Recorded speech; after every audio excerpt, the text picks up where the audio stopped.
Assalamualaikum warahmatullahi wabarakatuh. Baiklah, saya akan mencoba menjawab pertanyaan-pertanyaan CGP yang ada di LMS untuk modul 1.4 budaya positif.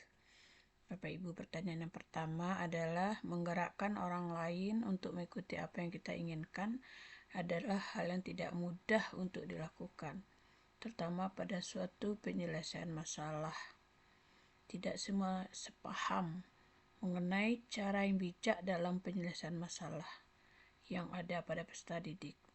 Bagaimana tips dan trik yang bisa kita lakukan agar kita bisa mengajak rekan untuk berkolaborasi dalam berdiskusi penyelesaian sebuah masalah secara bijak. Jadi, memang Bapak Ibu tidak mudah untuk kita menyelesaikan sebuah masalah, apalagi bila kita tidak sepaham. Maka ada beberapa tips yang bisa kita lakukan agar kita bisa mengajak rekan untuk berkolaborasi dalam diskusi untuk penyelesaian sebuah masalah. Tentu saja Bapak Ibu, kita harus membangun hubungan yang baik dengan rekan-rekan kita. Karena kalau hubungan kita itu baik, maka kita akan merasa nyaman dan percaya. Maka membangun hubungan yang baik dengan cara sering berkomunikasi, saling bantu sama lain, saling menghormati, itu akan bisa terwujud. Yang kedua, kita harus fokus pada masalah, bukan pada individu. Jadi ketika kita menyelesaikan sebuah masalah, kita fokus pada masalah, bukan pada individu. Jadi kita mengajak rekan untuk berkolaborasi dan fokus pada masalah yang diselesaikan.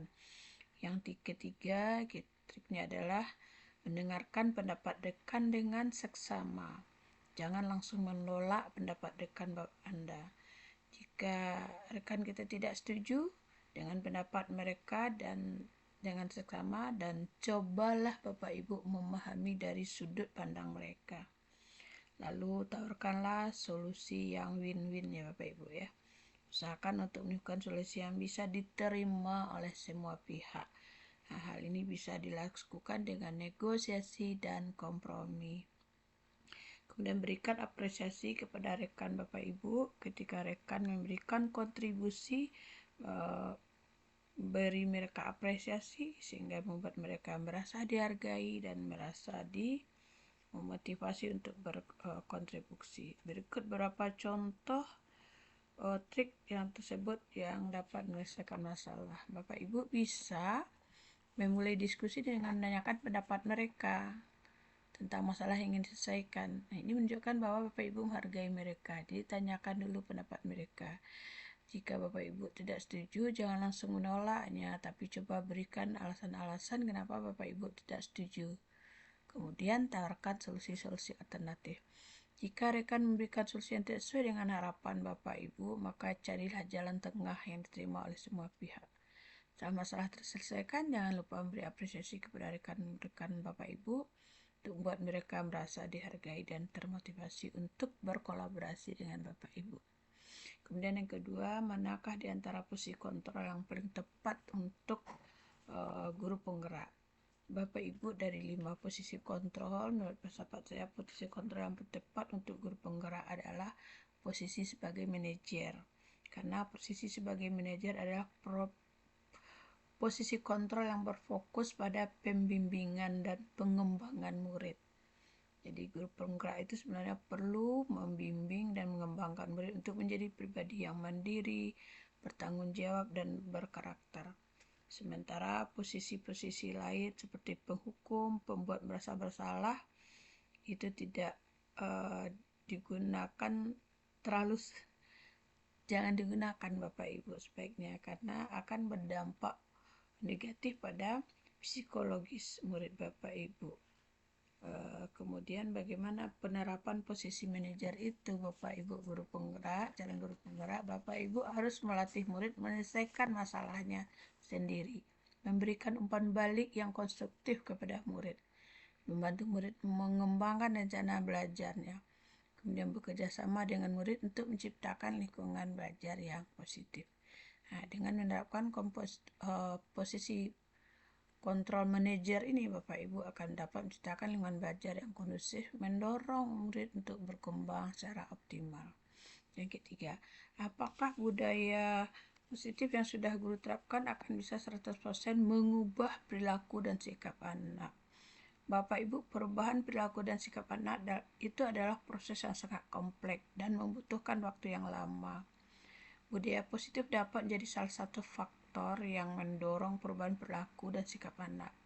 Akan tetapi sebenarnya tidak satu-satunya budaya positif adalah faktor penentu yang bisa mengubah perilaku atau sikap anak.